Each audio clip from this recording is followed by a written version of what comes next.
আল্লাহ সুস্পষ্ট বললেন লিইয়ুযহিরাহু আলাদ-দীনি কুল্লিহি, সমস্ত আম্বিয়া ইকরামকে পাঠানো হয়েছে আল্লাহ তাআলার দ্বীন দুনিয়ার উপরে প্রতিষ্ঠা করার জিহাদ নিয়ে। এই কাজের জন্য পয়গম্বর খুন হয়ে গেছে, শাহাদাত বরণ করেছে। শুধু ইহুদিদের হাতে 350 উপরে বনী ইসরাঈলদের হাতে পয়গম্বর শাহাদাত বরণ করেছে।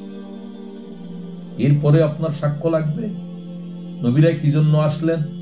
দ্বীন কায়েম নিয়ে আপনার বিভ্রান্তি।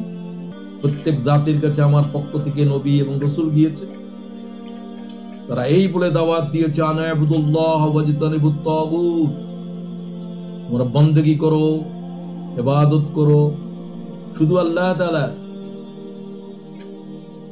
আর বিদ্রোহ করো, ইস্তেনাব করো, ফরহেজ করো, বিচ্ছিন্ন হয়ে যাও তাগুত থেকে। আপনি কি চিনেন তাগুত কি? আপনি কিসের দাওয়াত দেন? আল্লাহ ছাড়া কারো বন্দেগী চলবে না, নিজের জীবনে, সমাজেতে, আল্লাহর জমিনের উপরে চলবে না। ভয়াল এক ডাক, যে ডাক সমগ্র পৃথিবী নড়ে উঠল। আমি নবীদেরকে বললাম যে বিদ্রোহ করো, অ্যাভয়েড করো তাগুতকে। তাগুত তো কাফেরের নাম নয়, তাগুত তো কোনো মুশরিকের নাম নয়, শুধু তাগুত হচ্ছে ফেরাউনের নাম। তাগুত হচ্ছে কার নাম? রাসূল পাক সাল্লাল্লাহু আলাইহি ওয়াসাল্লামের সামনে তাগুত ছিল আবু জেহেল।